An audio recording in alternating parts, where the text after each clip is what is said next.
Joining me now is Rick van Nieuwenhuyse, and he is the president and CEO of Contango Ore. Thanks for being with us. Pleasure. So you've got this Manh Choh project in Alaska. You've got a joint venture with Kinross. You own 30%. You're hoping to get into production by the end of 24. So give us a broad strokes look at what you're doing there.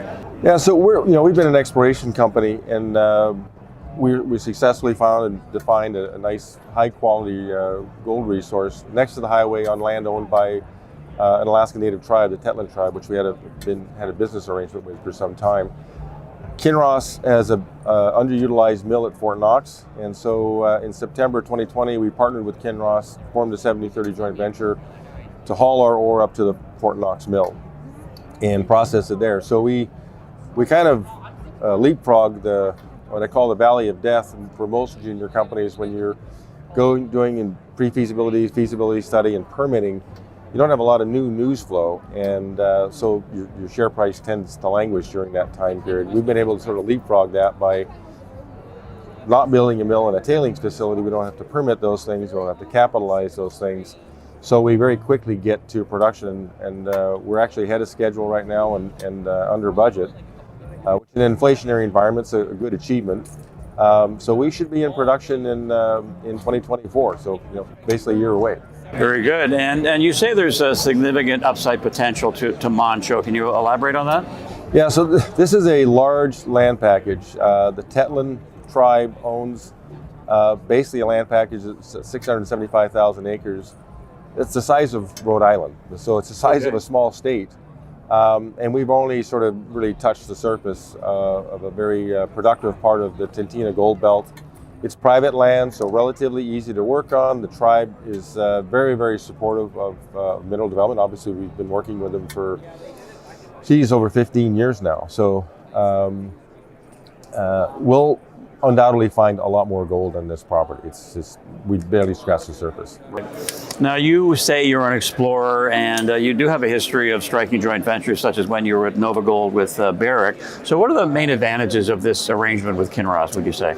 Yeah, I mean, it's really kind of a marriage of convenience in the sense of we're good explorers. We know how to get things to a development stage, pre-feasibility level of study.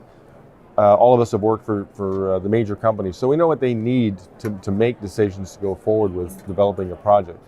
They bring the heavy lifting capacity, the know-how of actually going into production. That's not something that that's not my wheelhouse. That's not even what I enjoy doing. I don't like going to mines, but I'm not a mine operator. I don't have the same mentality. So it's a good combination, and we've pretty much done the same thing with. We did that with VRIC at NovaGold. We did that at Trilogy with South 32, and we did it now with Kinross, and it's a good arrangement. That I think the junior companies can be much more flexible, whereas the producing companies, majors, they've got that rigor and that.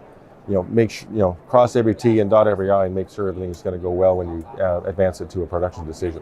And Rick, you've got the Lucky Shot project where you think you may be sitting on 500,000 ounces, basically, and you've got some assay results. What are they showing you? And are you on track for the resource estimate in Q1? Yeah, so Lucky Shot's a good follow-up project for us. It's a bite-sized project. It's not a huge project. We think we can develop a resource in the 250,000 to 500,000 ounce range there. We haven't released any drill results. We're going to just release them all at once. It's a high-grade vein. It averaged 40 grams per ton in the 1930s when it was operating. We're on track to get our resource done by the end of March. We're developing the model, the 3D model right now, and just waiting for all of the assays to come in and be QA/QC'd appropriately, and before we integrate that into an updated, actually, I guess for us it'll be a maiden resource. So pretty exciting. And once we're probably 2 years away from actually getting a mine plan put together, because we've got a lot more drilling to do underground, and then based on something between 250,000 ounces and 500,000 ounces, we can get a 5-year, 6, 7 year mine plan put together, producing 30 to 50,000 ounces of gold a year. That's a good place to start, and that's a good pickup from our At Manh Choh, we'll have about 67,000 ounces of gold production, our 30% share for 5 years. And then, as you said, the exploration upside is good there. This is a good follow-on to sort of get us over that 100,000 ounces a year production. That's kind of our sort of immediate objective. As far as the share structure, you've got directors and officers with about 25%, and you think that Contango does have some unique features to offer investors. You've been detailing them a little bit, but flesh that out lastly for us. Yeah, I mean, most shell companies that start up have more than we have 7.2 million shares, and most shell companies have 30, 40 million shares when they start up. So we're very unique that way.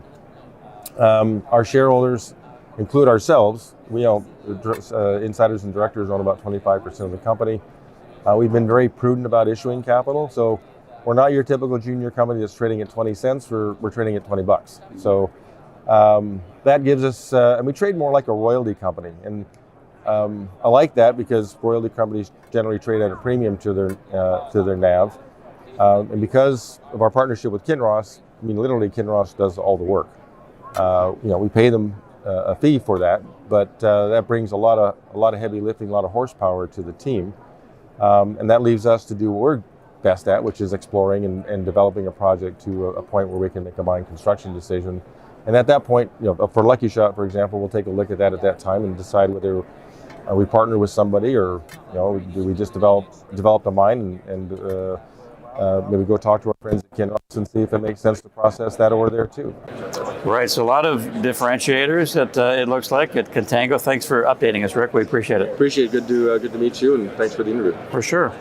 Rick van Nieuwenhuyse, he is the president and CEO of Contango Ore.